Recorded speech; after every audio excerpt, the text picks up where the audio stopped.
Villanova University Career Center presents How to Write a Winning Resume. Today, we're going to cover the major points of how to write a winning resume that will impress any employer. Let's start simple by defining what a resume is and what it's used for. A resume is a way to evaluate you as a potential candidate, and often it's the first thing a recruiter receives to learn about you. Your resume is a marketing document, an advertisement of your skills, knowledge, and experience. It will certainly include work experience, but it can also highlight career goals, education, activities, honors, projects, and any special skills you might have. Time and again, we hear these top tips from employers about your resume. Typically, recruiters look at your resume on a first pass for about 11 to 20 seconds. So they want an easy snapshot of what's important and relevant to you. For undergrads and recent grads, you can typically accomplish this in a one-page resume. Remember to highlight the most important strengths and experiences that connect you to the position you want. For alumni, professionals working in the field for some time, and for certain industries like education or research-based roles, longer resumes may be more appropriate and even expected. Use reverse chronological order in each category with the most recent events listed first. Your margins should be 1/2 inch to 1 inch. Keep font size between 10 to 12 point, with the exception of your name, which will be listed big and bold at the top. Quantify when you can. Numbers can tell an important story and give a sense of scope to your experience. As you describe your experiences, use dynamic, action-oriented verbs. Choose a style and format that is unique to you and that can be easily edited and tailored. Avoid pre-formatted resume templates at all costs. Arrange your categories in order of most to least important to highlight your most relevant and standout experiences first. Remember that an employer might be scanning your resume quickly, so be concise and consistent. Keep your style, font, and formatting the same throughout. Most important of all, your resume must be error-free. You might not get a second chance to make this all-important first impression. Before we jump into a section-by-section breakdown of your resume, let's do a reality check. Companies, especially large ones, are overwhelmed by the high volume of applications they receive, and they don't have time or manpower to thoroughly review every resume that gets submitted. Instead, they rely on something called applicant tracking systems, or ATS, to pre-filter resumes for the hiring manager. The system works by scanning resumes for specific keywords, phrases, and skills relevant to the job, and only pushing forward the resumes that show a strong match. This helps weed out unqualified candidates before a human being even sets eyes on the resume. The bad news? If you aren't featuring the right job-specific buzzwords on your application materials, especially your resume, you might not make the cut. So what can you do? Before you apply for any position, you're going to do two important things. First, do your research. You have to know your audience and the opportunity. Learn about the company and what it values, and make sure you use that job description as your guide, so you also know what specifically they are looking for. Remember to include these keywords and buzzwords in your resume document. Let's look at an example. Here on the left, you see a job description for an accounting position. On the right, you'll see a candidate's resume, which has been tailored to focus on many of the competencies the job description is seeking. Through the use of education, a relevant internship, leadership-based activities, and computer skills, you can see how this potential hire has clearly matched his or her own experience to the job in question. This is a resume that will pass the scrutiny of the ATS and get the attention of the hiring manager it goes to next. Obviously, each skill and keyword you promote on your resume must reflect your actual experience. So brainstorm. What are your best skills, strengths, and qualities that link you to this position? What experiences have you had on the job, in the classroom, and through extracurriculars that show the important skills and qualities you want to highlight, like those listed here in orange? Okay, we know what you're thinking. This sounds like a lot of work. Am I really supposed to tailor and rework my resume for every single job I apply for? The answer is yes. Your resume has to include buzzwords and keywords relevant to the position if you want to make an impact and get that interview. There's no point in sending out 200 resumes to companies if they're just going to be ignored by the ATS and fail to show a hiring manager that you're the right fit. Avoid the resume black hole, and remember that when it comes to online applications, it's quality over quantity if you want to crack at the job. Now let's get to the actual resume writing details. Contact information generally resides at the top of the resume, providing all current information. Use your full name, big and bold, your address. If you're currently a student seeking an internship near school, you might include your Villanova address instead of home. It all depends on where the opportunity is located. You can include the URL to your LinkedIn profile if it's strong. Use the phone number where you are most easily reached. If it's your mobile number, make sure your voicemail is professional. Next, you may want to have a profile or professional summary.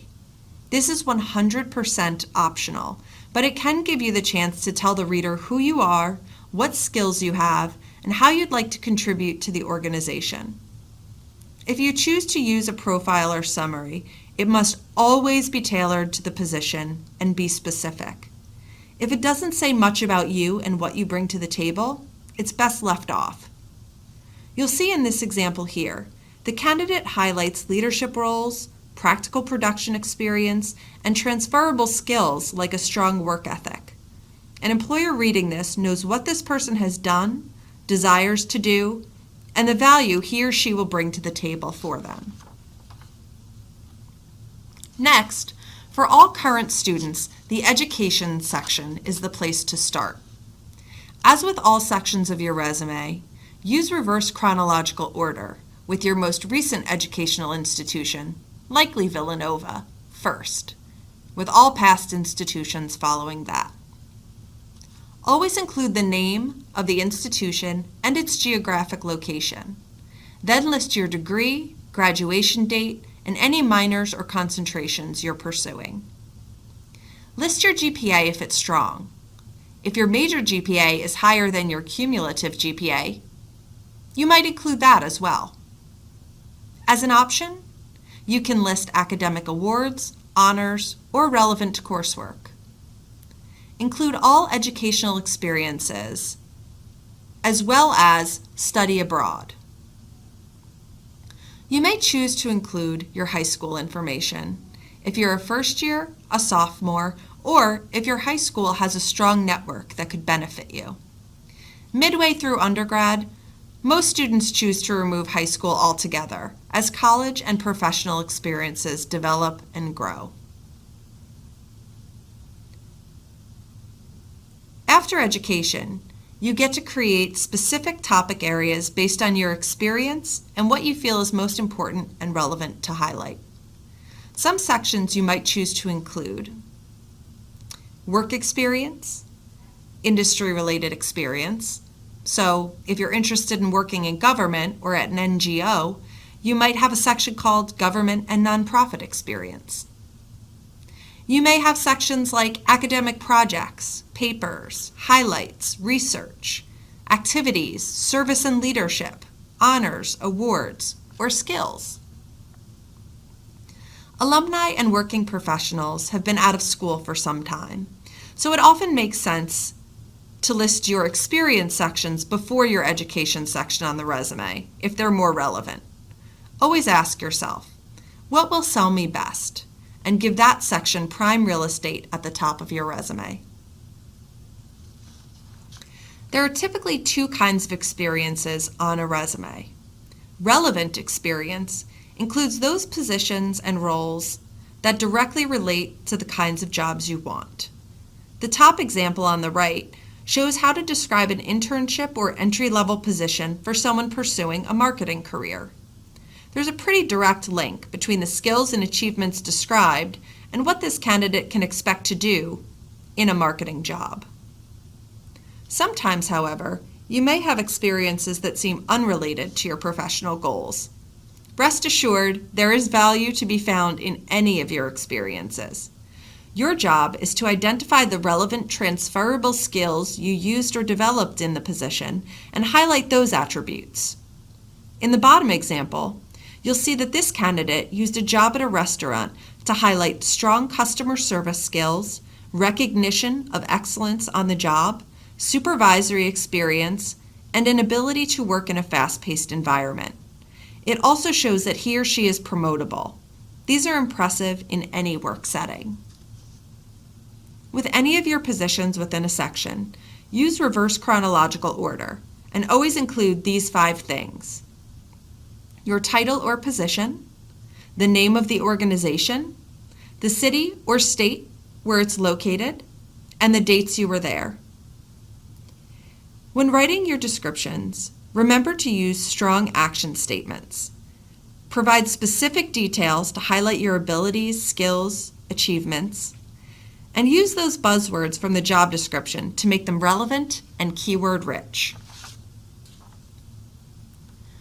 Whenever you are creating descriptions for your experience, remember these tips. Quantify whenever you can. This makes your claims specific and measurable. Use a superlative if possible. If you were the first, the only, the best, the fastest, go ahead and let them know. Focus on accomplishments, not routine duties or rote tasks. Always think, what does this description say about me and what I can do for this organization or role? Rank order your bullets. Display the most important and relevant information first, so to keep your reader engaged.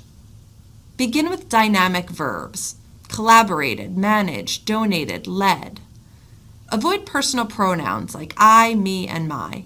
There's a great list of functional verbs in the Career Center's How-To Resume Guide, available at careers.villanova.edu. For some final words of wisdom to wrap it up, be sure that your resume is easy to read and appealing. Once you get through the ATS, a hiring manager will receive it and do a quick 11 to 20 second scan. You want your experience to pop. Relevant and keyword-rich is the name of the game, so create multiple versions of your resume, connecting you to each reader by using the job description. Know your own resume well. It's your experience and your story. Interview questions will pull directly from your resume in the job description, so you must be able to speak about anything you include. Register on Handshake and upload your resume. If you're open to it, make your resume public in the event employers are searching for candidates in the system. The final draft of your resume should be error-free. Your resume is an extension of you and the quality of work you bring to the table. Put your best foot forward.